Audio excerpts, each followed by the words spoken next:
Good morning. Good morning and welcome. And thank you so much for joining us for the Status of Women in North Carolina Political Participation Report Launch event. I am so excited to have this discussion with you today. We have a wonderful panel ready to share with you experiences, and also we have representative from the Institute for Women's Policy Research who will share highlights of the report. My name is Mary Williams Stover, and I have the honor of serving as Executive Director of the North Carolina Council for Women and Youth Involvement. We are the state's leading voice on key issues impacting women and youth, and we have the privilege of sharing this information with decision makers all over the state. So you will have a chance also today to ask questions of our speakers. There will be 2 Q&A opportunities. We also ask that you check our website for the executive summary of the Status of Women report, and know that the final full report will be posted on the website on August 26th.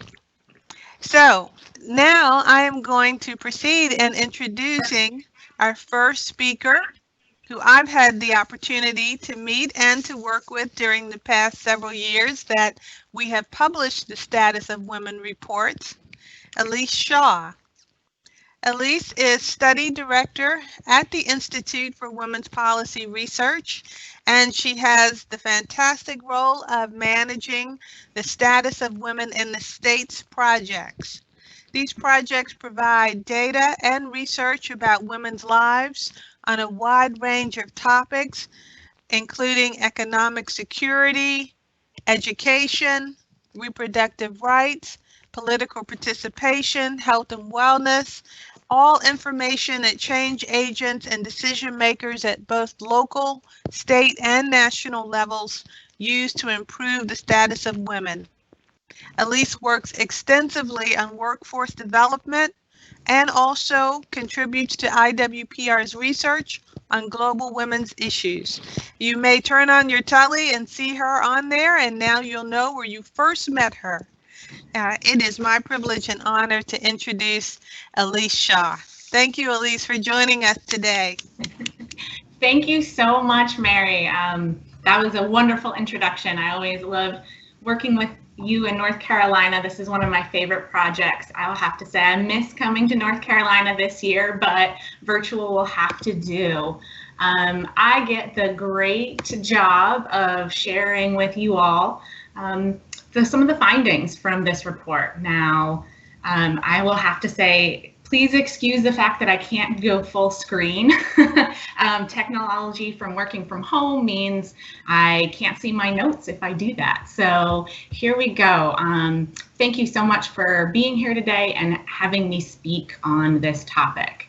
So, as Mary said, this is the third report that we've done with the North Carolina Council for Women and Youth Involvement. If you haven't heard about IWPR, we are a DC-based think tank that specifically looks at data and issues with a gender lens.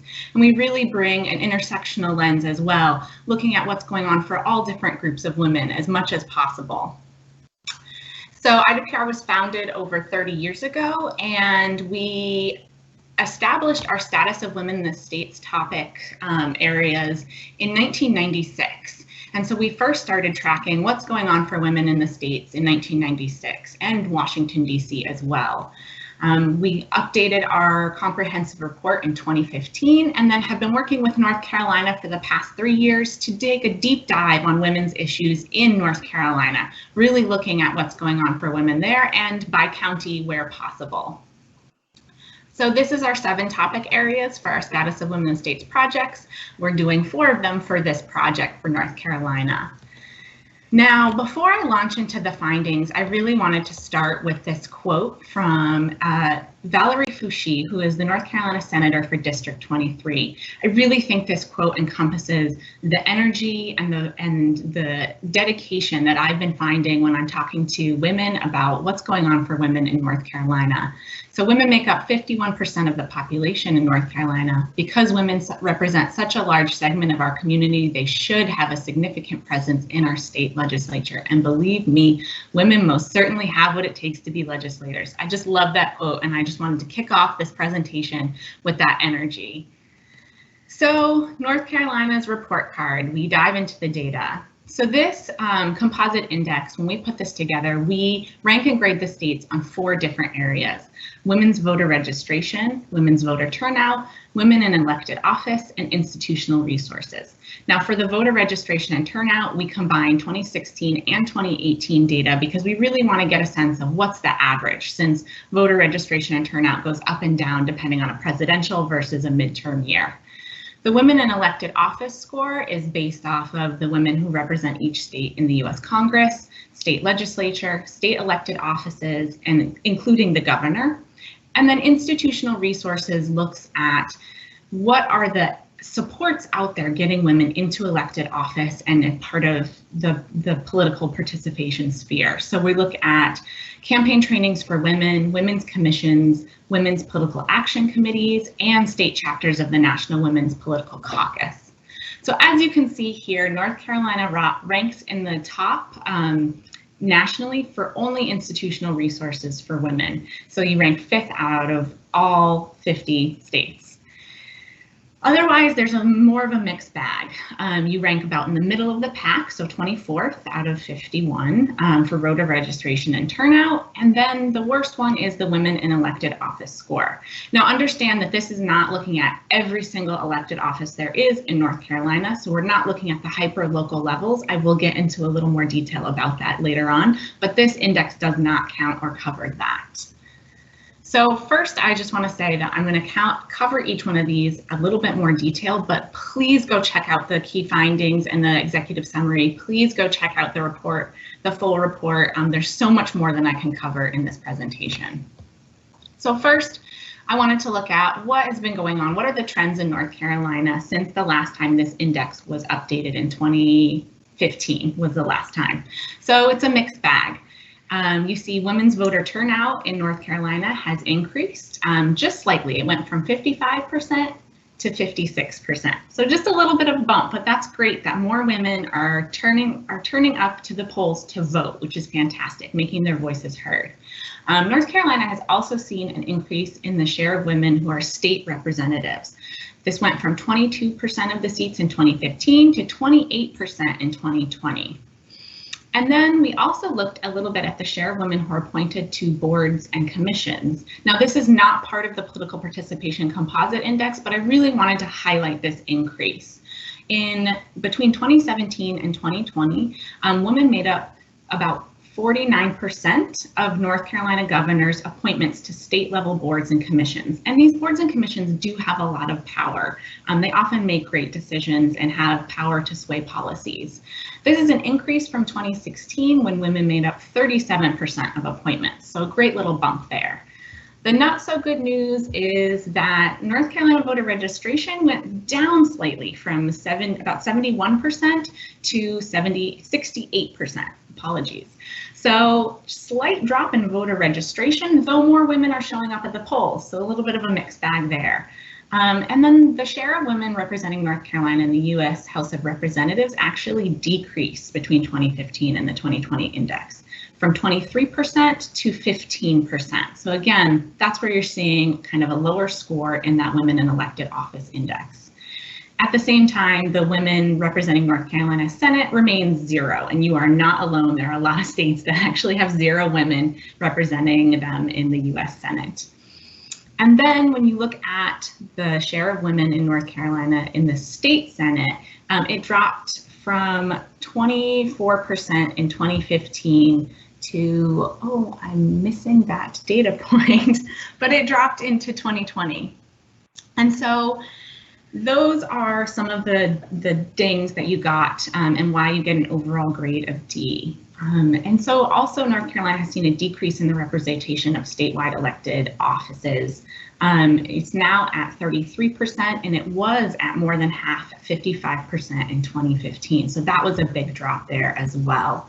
Now, why North Carolina gets a D? We rank and grade the states based on an ideal score.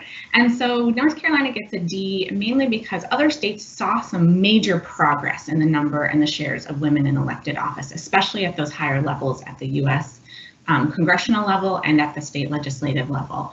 So 2018 saw this huge surge of women. So unfortunately, North Carolina, because it's dropped, has fallen in the rankings and in the grades. Voter registration.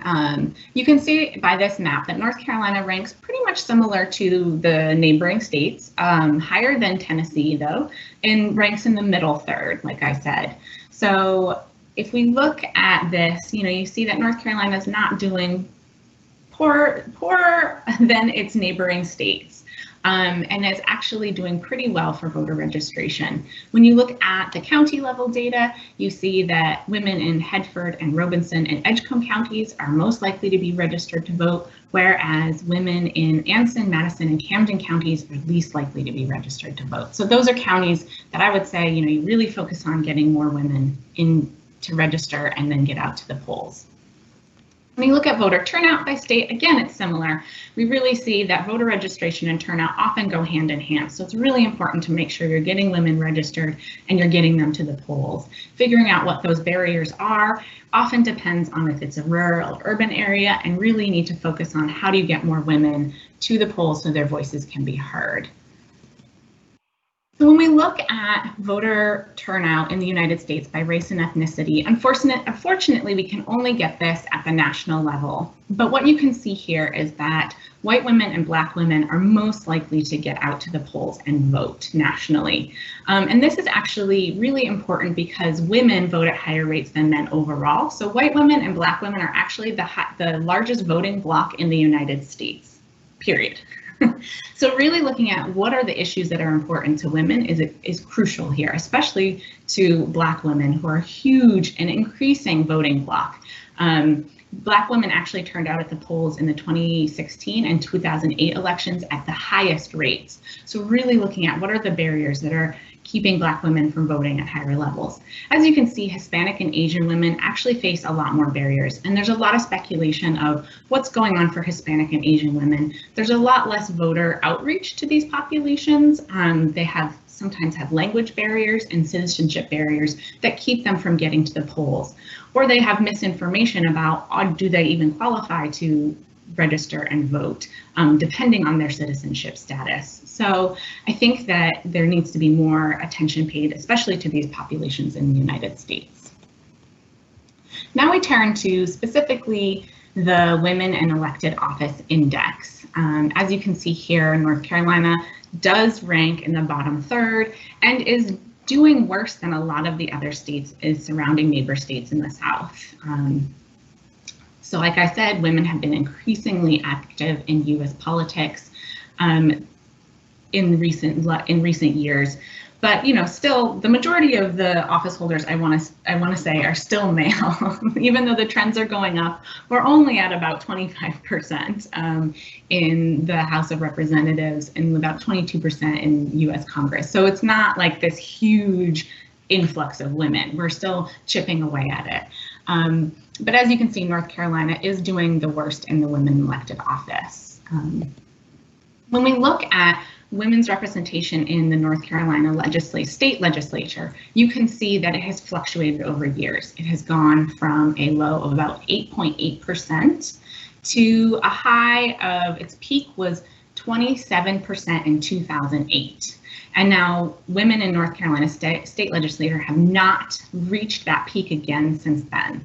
You're getting close, but it's not the same upward trend that a lot of other states have seen. So because of this, I did PR calculations, just doing a simple calculation of a linear trend. We predict, we calculate that women will not reach parity in your state legislature until 2048. So a ways to wait. So 2084, not 48. 2084. So still even longer to wait for women in the state legislature. And that's if nothing changes. If we just keep doing what we're doing now, this is how long women will have to wait for parity. That's 50-50 representation in the state legislature. I think that's a really long time. I don't know about you, but that's a long ways to wait. So when we're looking at North Carolina's women in elected and appointed office, this is actually the area that North Carolina has the most women. So what we're seeing here, and this is why we dug a little bit deeper to appointments and more local levels, to show that women are actually participating at the local level a lot more in North Carolina. So there's possibility that you're building momentum. Women hold 1/3 of the seats in the statewide elected executive offices in North Carolina. This includes, offices such as Secretary of State, State Auditor. Women hold 3 of the state council seats, so Secretary of State, State Auditor, and Secretary of Labor are all held by women in North Carolina. This is fantastic. Women also serve as mayors in 7 of North Carolina's largest cities. So this includes Charlotte, Greensboro, Raleigh, Asheville, Chapel Hill, Salisbury, and Wake Forest, which is fantastic that we see in these big cities. Women are really leading and being, the leaders in their communities and leading the way on policy and making sure their communities are healthy. Also in 2018, women made up about 40% of North Carolina's district court judges, 18% of superior court judges, and 43% of Supreme Court justices, which is fantastic representation at the judicial level. I think this is really great to get women's perspective and voices when it comes to justice in North Carolina. And like I said, between 2017 and 2020, 49% of the governor's appointments to boards and commissions were women. That's a huge share. Getting half of those appointments to be women is fantastic. It means women have a say in these very powerhouse committees and commissions. So fantastic job getting more women into those offices. One thing I did want to highlight too is that women's representation really needs to be at all different levels. And so one of the quotes that I really, really loved is Dr. Brucey Ogletree Richardson, and she is chief of the Halawa-Saponi tribe. Hopefully I pronounced that right. The chief's position, she says the chief's position doesn't necessarily have to be filled by a male. Women can hold the position and be role models as tribal leaders. So it's fantastic to see women stepping up in these traditionally male roles as part of the tribal communities as well. It's fantastic. Great to see that representation. And so now I'm turning to kind of women of color in elected office. So women of color have made progress running for office and gaining representation, but they're still vastly underrepresented at all levels of government. This is at the national level, at the state level, at the local level. So really trying to focus on what are the barriers that women of color face when they get elected to office is really important. So only 4 women of color serve in the US Senate. Just 4, that's it. So that's really low representation. Women of color make up 10% of the US House of Representatives, and this is 1 Black woman from North Carolina, which is fantastic. In the state legislature in North Carolina, Black women make up 30% of all women. This is about 8% of all seats in North Carolina state legislature. And nationally, women of color make up about 25% of women, and that's of women, not of total state seats serving in the state legislature. So again, vastly underrepresented. And when we look at the statewide elected office, women of color only make up 18% of women in statewide offices, and no women of color hold a statewide elected seat in North Carolina. However, in the nation's 100 largest cities, 10 women of color hold the mayor's office, and this does include Vi Alexander Lyles, who's the mayor of Charlotte. So fantastic representation there. Now, when we turn to institutional resources, the reason we look at institutional resources is because we were looking at them as what helps women get into office and what helps women's voices be heard in their communities. And this is what actually North Carolina is doing really well. You rank 5th nationally, you tie with a lot of other states, but you have 3 out of 4 of our institutional resources that we count on our composite score. So this is fantastic. So as you can see by this map, North Carolina actually does better than most of the surrounding states in the South. All of its neighbors are doing worse. So really connecting women to the political arena is something that North Carolina is doing really well. So I commend you and say keep it up. So barriers that hinder women's political participation. These are just 3 that I really wanted to highlight. There are more, obviously, but these are 3 that I wanted to talk about. First, gerrymandering. So this is the redrawing of electoral districts to really either support one particular party or kind of disenfranchise other voters. And North Carolina has seen 2 court cases about this recently, really looking at what's going on in North Carolina, how are people being disenfranchised when it comes to getting the representation that they need. You know, gerrymandering affects everyone, and it weakens so many citizens' political voice when it comes to voting and getting representatives that represent you in elected office. So, you know, something to really look out for in North Carolina. I would have to say, though, the fact that these have come to court cases, that people are really keeping an eye on this is a fantastic thing to see. It's better than it flying under the radar and getting no attention at all. Restrictive voter ID laws is also something that is really especially important to women.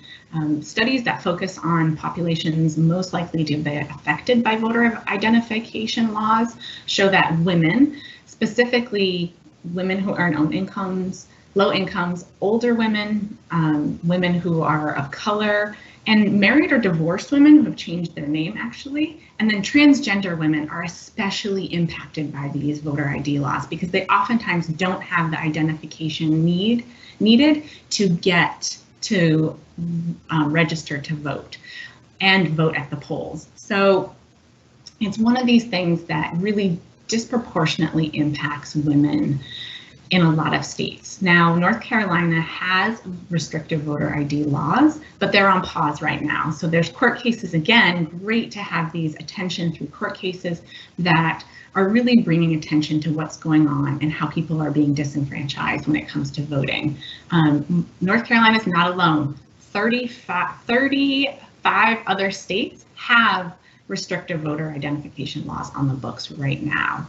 And then the last one I'll talk about is campaigning while female. Now this is specifically, you know, the way that women have to move through the political field when they're running for office or higher office or while they're in office. And, you know, it's things as simple as, you know, what are women wearing? Asking them about, are you going to have kids? Do you have kids? Who's going to take care of the kids? These are questions that male candidates never get asked. So really looking at what's going on, how are we treating women differently when they run for office? What are the hurdles that they have to jump in order just to kind of get to the level playing field in the starting block? You know, women start from farther behind. And a lot of female candidates have experienced the double bind of either being seen as not fit for the role of leadership because they're too feminine, or being seen as too harsh and overbearing if they have more masculine leadership styles. So it's this really double standard on how people view candidates. And it's not just voters, it's colleagues, it's the media, it's the way just people generally talk about female candidates. And campaigning while female is even more complex for women of color. Research has found that race impacts both how much donors decide to give to a candidate and how much the candidate is able to fundraise overall. Typically, donors kind of hold off on donating to a woman of color to see if she's a viable candidate first, whatever that means in their mind. Are other people donating? Is this someone who can, you know, really have a chance at winning? And so that just makes it even harder for women of color to run. So I want to kind of before I close it out, here's a quote from Sarah Preston, who's the executive director of Lillian's List in North Carolina. You can't be what you can't see.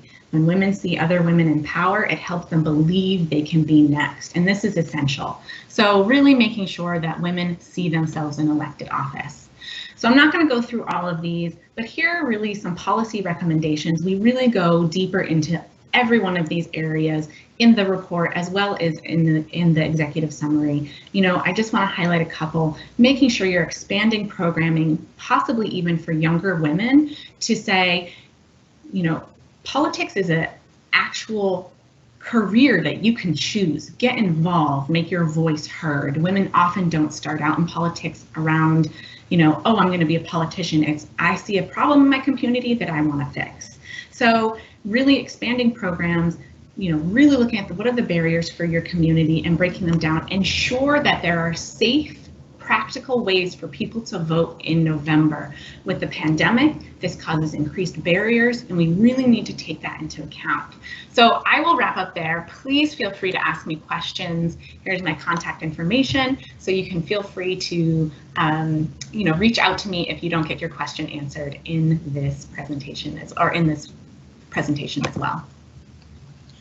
Thank you, Elise. That's a lot of information you shared.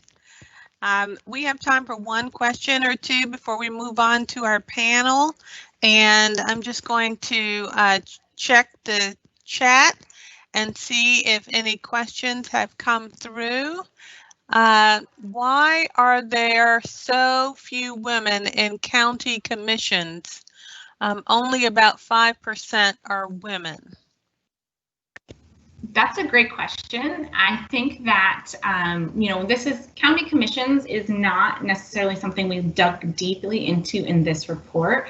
And I think that it's something to look at actually at the local level. You know, what are the people, what is going on for women in those communities? Are there people who are reaching out to women to say, you should serve as county commissioner? If not, that's something that people need to look at and really think about. How are we engaging women? How are we making sure that women are thinking about getting their voices heard?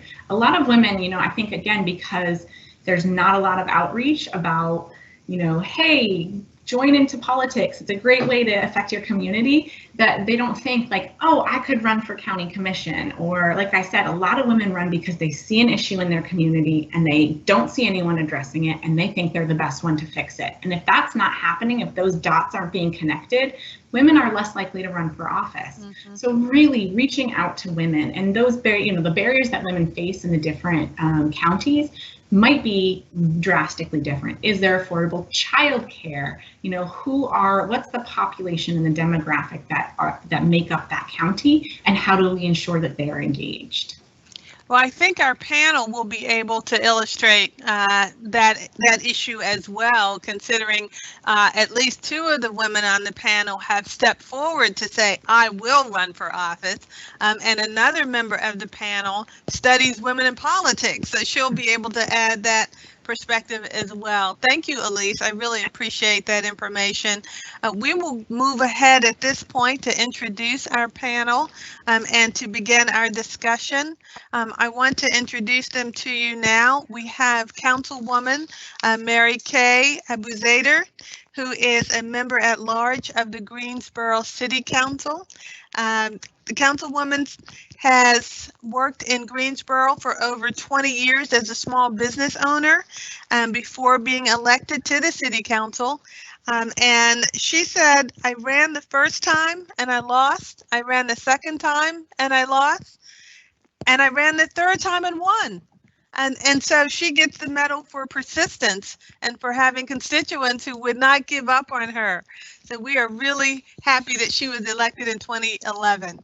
We also have with us Sarah Stevens, who is House Speaker Pro Tem representing the District 90.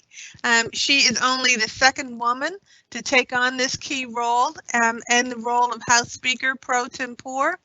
She is a longtime attorney as well, and a Republican member of the North Carolina General Assembly who represents Allegheny, Surry, and Wilkes counties in the 90th District. She mentors young legislators and helps them to achieve greater success as well. And then our final panel member is Dr. Whitney Monzo, who is with Meredith College. She is assistant professor of politics and works with the Meredith Poll.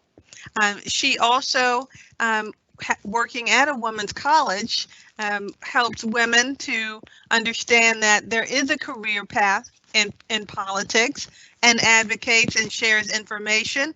She says, I believe research and data can be used to get more women involved in politics. So thank you all for joining us, and let's get started with our first question. I will direct this question to our two elected officials. Talk about the barriers and challenges that you have faced in your career, would you please? What are those challenges? We heard Elise talk about the double bind, for example. I'll go to you, Councilwoman Mary Kay. What barriers have you faced? Yes, I want to say thank you for this opportunity. This is wonderful panel, wonderful speakers, and thank you, Elise, for bringing to our attention all of the things that we need to work on. So I really appreciate this opportunity. She's mentioned, Elise mentioned so many of the challenges, and we could, I'm sure, talk for several hours about challenges that we have encountered during our runs for office or going into politics. I do want to say the biggest barrier I had when I first ran for office in 2007 was my name. Now, that is going to shock a lot of people, but you have to remember, here I was in a southern city with a Middle Eastern name, not that long after 9/11. And it really took a lot of hard work, grassroots campaigning. I was really wanting people to understand that I am me. I had political consultants call me and say, you need to run under your maiden name so you will win. Well, I'm a little bit stubborn, and I said, oh no, this is the name I chose, and I'm going to run under this name. So gained a lot of traction in the community. I owned a restaurant for 20 years, so knew a lot of people in the community, had a lot of support. And in 2007, I only lost by 100 votes. So I was gearing up, ready to run again. I had already been very involved in the community, went to a lot of council meetings, things like that. So in 2009, I ran, and we were pretty sure that I was going to get in this time. But Greensboro had just annexed a huge territory in the county into the city limits of Greensboro. And the community of well over 10,000 people put all of their support behind a candidate. So I lost in 2009 by 500 votes. So I was ready to give up. I'm like, okay, this is not for me. I'll stay involved in my community. I started taking Citizens Academy, going to more council meetings just to see where I fit, joined boards and commissions, and was appointed. In 2011, it was time to file. I had all these phone calls. You're not going to file? I said, well, I don't want to be 3 strikes, you're out. I mean, really. So had a lot of people come to me for support. And I said, okay, so you've got to ask each one of you, 100 of your friends, to go vote for me and tell them why. So we had a lot of meet and greets. My campaigns have always been grassroots. And so in 2011, when the last precinct came in, I was not counting my chickens before they hatched. So when the last precinct came in, I had won. So very honored that I did. Third time was a charm, and it was not 3 strikes, you're out. So that's the biggest barrier. We've talking about so many challenges. And like I said, we could go on for hours about those, but that was the biggest barrier for me.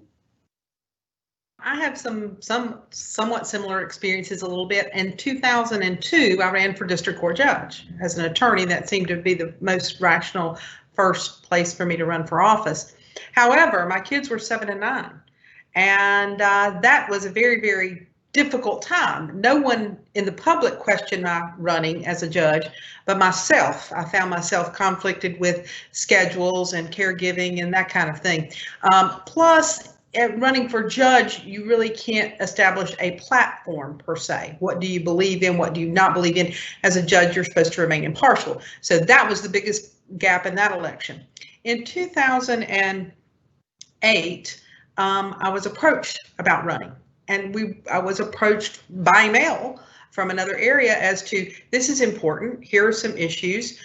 We think we know where you stand on them, and we think they're important enough that you ought to run. So that got my attention, and I did decide finally to run.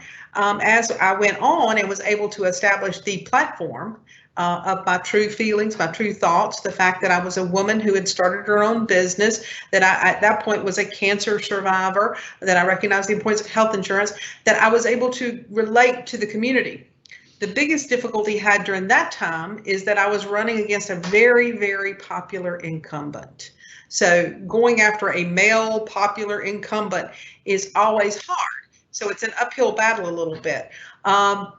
In the end, I focused on the issues. I didn't go negative in any way. I didn't have any problems. Several people already run against this same man and didn't have a lot of success, but focusing on the issues that were important to me and to my constituents and being able to relate, I ran and I won by 328 votes. I was a landslide.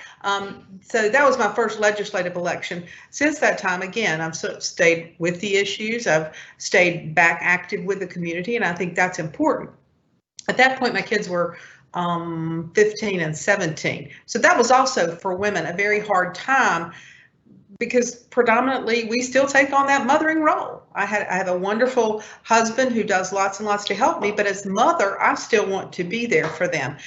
So that was some of the biggest hardship for me, was winning and then going down there.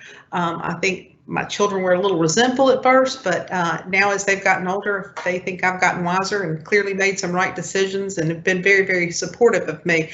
But it is hard sometimes to make those sacrifices. And there's many a time where I would drive from Raleigh the 2.5 hours back to Mount Airy just to catch a soccer game in the evening and turn around and go back because it was important. It was prom. It was cheerleading. It was, graduations, things that I had to make some sacrifices pulling back and forth in order to do that. So also during these 12 years in the legislature, I think we've moved, at least, not me personally, I'm still in the same house, but of course daughters going to college.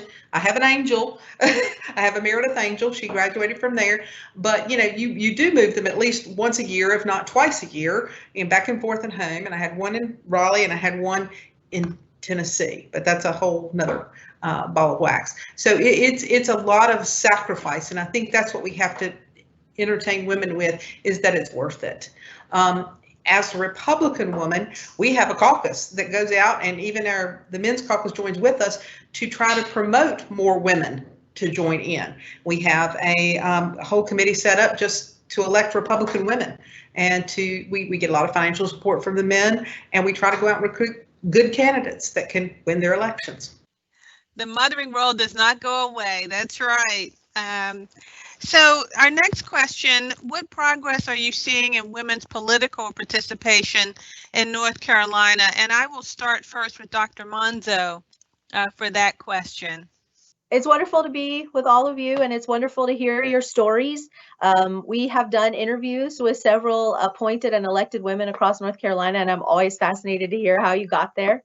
And it was great to hear the report that Elise released.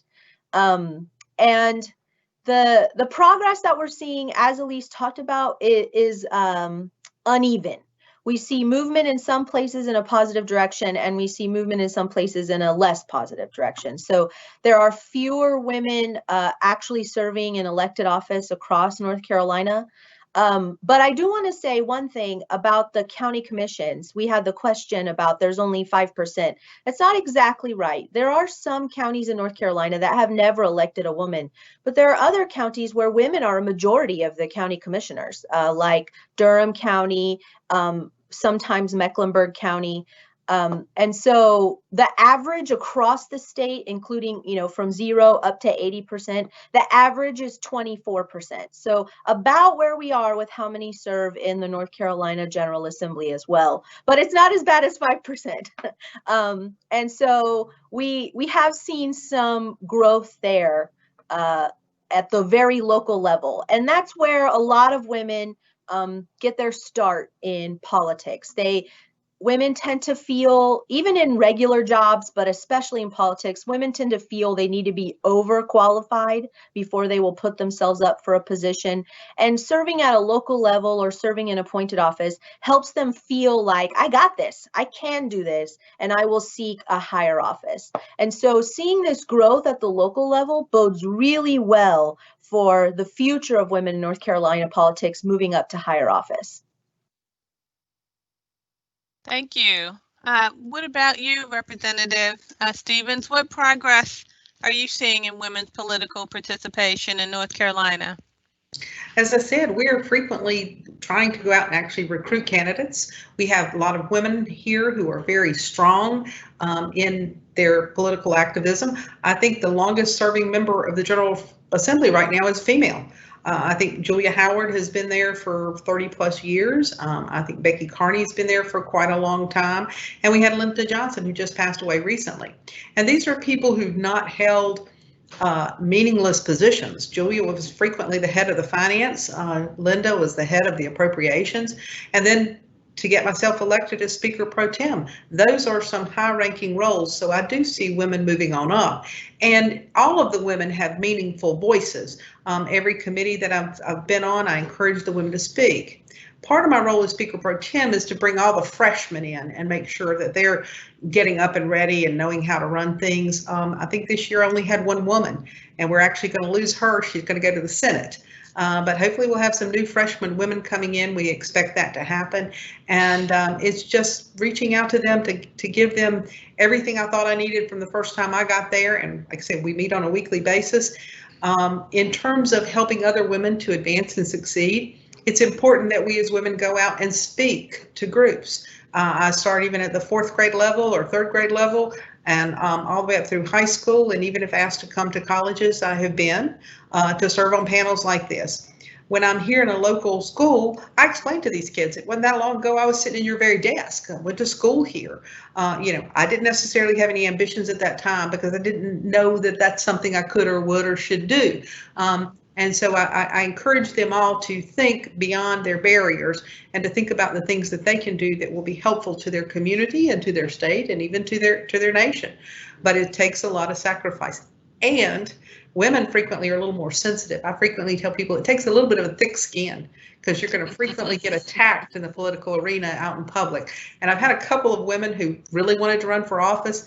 And when I told them I didn't think their skin was thick enough, they took offense. And I said, point proven. Yeah, you do have to have a thick skin in order to do this. But if you're offended by the fact that I say you don't have a thick skin, you're probably not ready. A great point. What about you, Councilwoman? What progress are you seeing? Well, I'm very proud of, I think most of you know, we have a 9-person city council. There are 8 women on our city council. So I think that Greensboro has been very proactive in this. Our mayor is female right now. And also we elected the first African-American mayor in 2007, I believe it was. So I think Greensboro is very involved, and the women in Greensboro are very involved. You know, I certainly am impressed by what the Greensboro Commission on the Status of Women does with all of their programs and all of their outreach to the community. And as was just mentioned, you know, outreach to the community is very important to attract more women to run for political office. I know that every time I speak to a group, I go out into the community, and asked to say a few words, I always say, you know, we need more women in political participation. We need you to think about running for office. A lot of people say, well, no, you know, I've got small children. You know, all of those things are true. I have a full-time job.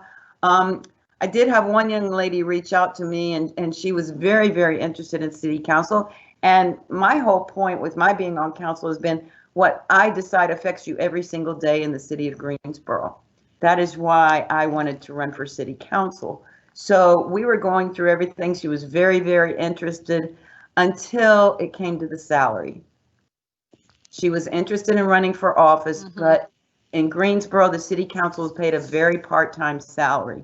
Luckily, I'm at the stage in my life where I can do city council, and I did have a full-time business, so I can do this now. So, you know, it's hard to be able to express to our younger women that yes, you need to get involved, because a lot of them are having to have help with their families. They're having all of these job requirements, things going on. So, you know, I certainly hope that everyone here does, and I'm sure they do, but we need to express to all of our candidates and all of our elected officials, we need to make sure it is on our shoulders.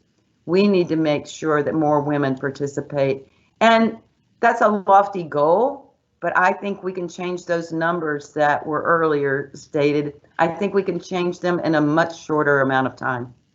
Thank you. In the interest of time, I just want to give Dr. Monzo a chance to share with us. Are there any tips you would give for women who are interested in getting involved? Dr. Monzo, where should you start? A great place to start is looking at the appointed boards and commissions in the state. Every county in North Carolina has a minimum of 6 appointed boards and commissions. So if you're in Mount Airy and you can't drive to Raleigh, that's okay. There are local boards and commissions in your area, but there are also over 300 located in Raleigh. So, and they don't meet all the time. They meet once a month or maybe every couple of months. So appointed office is a great way to get your name out there. You don't have to do the nasty campaign yet. And you can see if this is something that you like. You can build your network. And then if you do like it and you do build your network and you decide this is something you want to do, you can run for office. We know that 65% of women who serve in elected office right now served in appointed office first. So that is a great pipeline to get on the way to elected office. And a lot of those women, as Mary Kay and Sarah were talking about, a lot of those women were asked. All it took was one person saying, I think you can do this. And that started them on their path. So even if you're watching this and you're a woman who thinks, you know, I don't know if public service is the kind of thing I want to do. I'd like to see more women in there, but I don't have time right now. I'm raising my kids, all of the reasons we've talked about. That's okay. Just find a woman in your life and tell her you think she would be good at it. And that could start her on the path. And then therefore you've helped more women get into politics.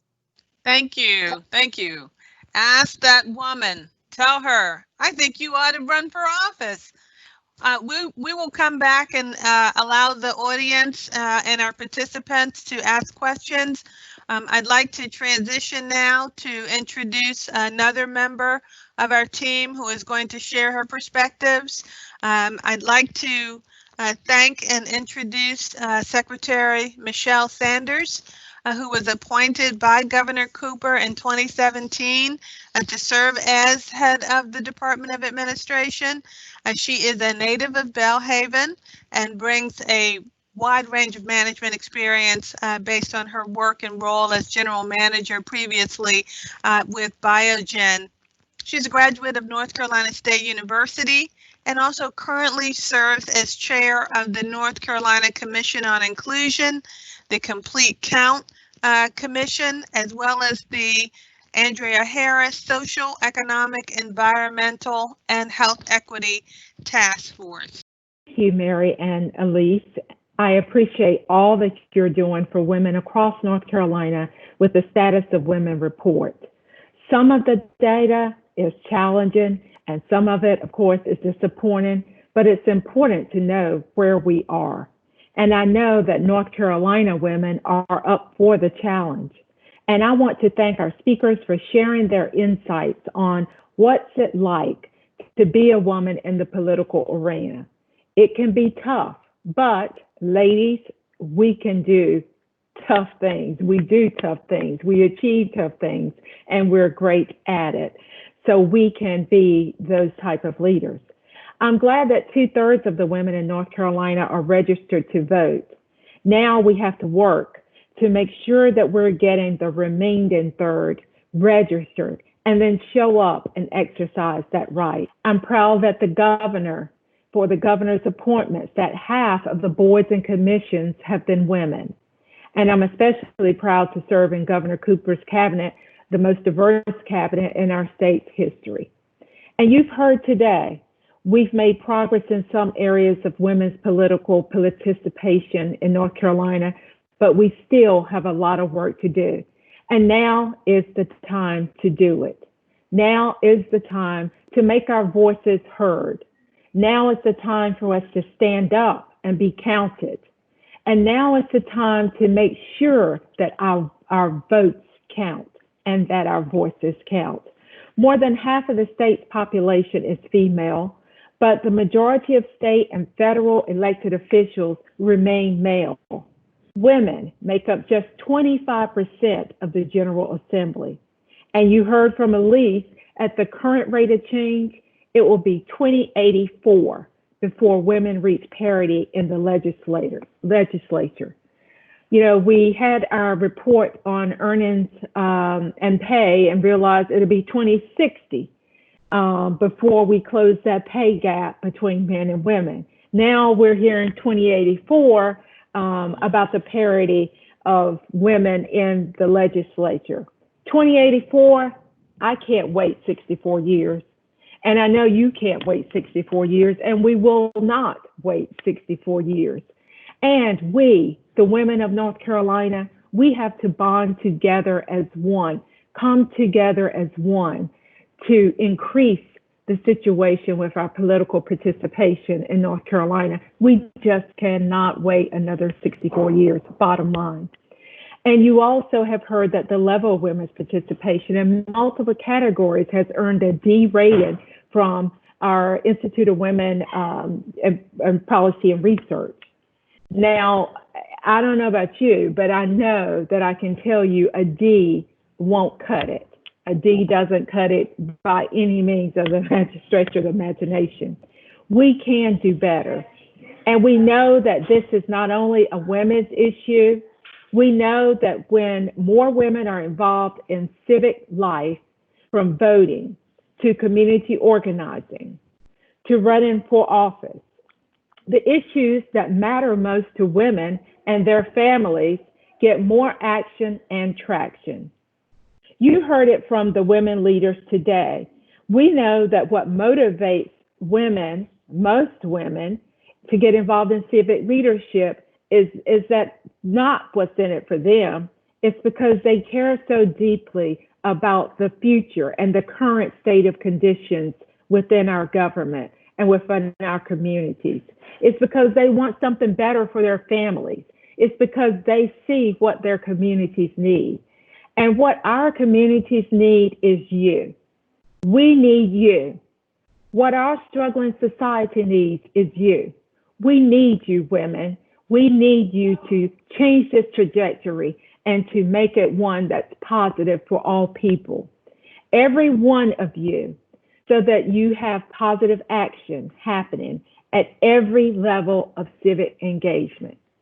This is a time for each of us to reflect on our hearts, to reflect on our souls, and to answer the question, is the way we are today, are the beliefs we have today, is the way we treat each other today, is this the way we want to be remembered? How do we want our children and grandchildren to remember us? What example do we provide right now for our daughters and our sons? Now is the time to make our voices heard, to be advocates for justice, to speak up for what you believe, and to speak truth. So now is the time for us to stand up and be counted. Because we have a once-in-a-decade opportunity right now in the 2020 census, there's no way I can end this without reminding everyone that much like voting, completing the census is an opportunity also for residents to be a voice, to be heard, and to be counted to make a difference. The decennial census is North Carolina once per decade opportunity to bring more than $16 billion in federal tax dollars that you've already paid back to our communities, back to more than 10 million residents across the state. 41% of North Carolina households have not completed the census. That's more than 4 million North Carolinians who have not completed the 2020 census. That uncounted number of residents could result in $7.4 billion. That's a lot of money and services that we would be without. You can visit North Carolina Census website, census.nc.gov, to get information and resources you need. Less than 10 minutes can shape our state's future for the next 10 years. Now is the time for our voices to be heard. Now is the time for you to stand up and be counted, and now is the time to make our votes count. We know that 2/3 of the women in North Carolina are registered to vote. This means that you know someone who's not registered to vote. Ask your family, your friends, your neighbors, your coworkers. You can register to vote online or by mail. And if you're not sure if you're registered, you can check your status online. Just visit ncvoter.org to complete the registration instructions. We also know that just half of the registered women voters turn out to vote. And in 2016 and 2018 elections, that's exactly what it was. About half of our registered women voters. Women, we must do better. We can do better. And you don't have to leave home to show up. Any North Carolina registered voter may request and receive a mail-in absentee ballot. Again, visit ncvoter.org for complete instructions on how to vote by mail. Those of you who came before us worked hard to ensure that we could vote. Now is the time for us to show up and exercise that hard-won right to vote. With the recent death of Congressman John Lewis, that hit me more than ever as I witnessed with sadness and with remorse about his death, just how much he gave of himself for the rights of people that look like me to vote. That bloody march where he endured the pain and suffering and the head injury and the traumatic brain injury for the right to vote, knowing that he was putting his own life forward. There is absolutely no way that I cannot encourage others to vote, register others to vote, and importantly, exercise my right to vote.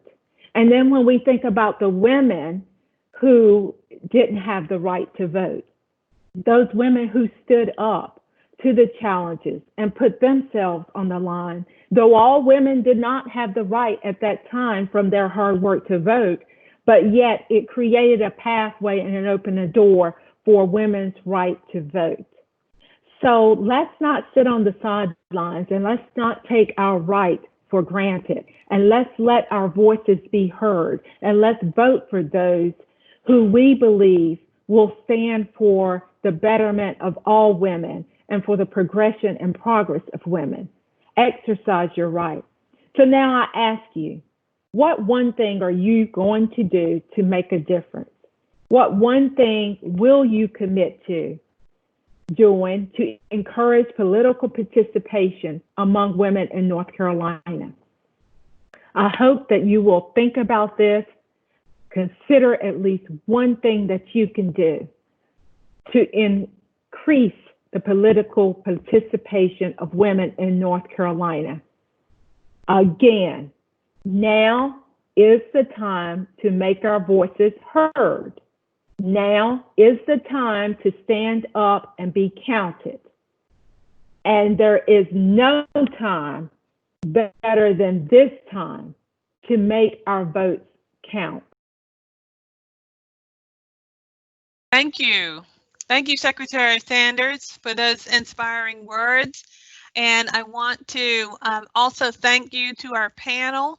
I know we have gone over our time limit just a bit, so I understand some of you may leave us In terms of participants, I want to encourage you to register and tell your friends about the wonderful event that you've participated in today. We have one more event planned for next week on the 25th, and we will have additional members who are elected officials. We will have Sheriff Paula Dance from Pitt County. We will have Joe Nicholas, who is president of the League of Women Voters, and we'll have District Court Judge Robin Robinson joining us, as well as Elise Shaw and Secretary Sanders.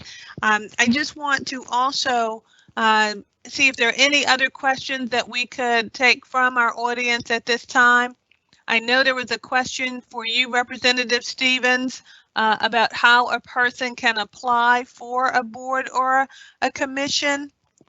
I'm happy to tell you there is an application if you know of a board that exists. If you don't know of an existing board, then you can call your representative, or if you can't get your representative, you're welcome to call me to find out what kind of board positions might be available. Most of these are volunteer boards. The Speaker of the House has certain appointments, the Speaker Pro Tem of the Senate, and the Governor all have some appointments to various boards at various times. But anyone who's interested, again, you can contact your local elected official. We have a staff person that works for the Speaker, Julie Lasella, and Julie's the one who takes in all the applications and then gives them to the Speaker to say, these are the people who want to be on this board. So certainly we welcome everybody. For a while, I would bring home, this is what the Speaker needs. Who do we know that can do these positions? So just reach out and the information is there. Thank you very much. I just want to also thank each of you for joining us today and for sharing your wisdom with us. And also want to thank the wonderful members of the Department of Administration, Communications, and IT team who are working behind the scenes to make everything go well. And you heard it. Now is the time. Get involved. Thank you to our panel. And if there are questions that we have not been able to address, we will answer them and put them up on our website with information there. Also, just want to remind you to visit our website for a copy of the executive summary. And also next week on Women's Equality Day, the 26th, we'll post the full report for the full public to see. Thank you so much, ladies. Have an awesome day. Bye-bye. Thank you. You too. Bye-bye.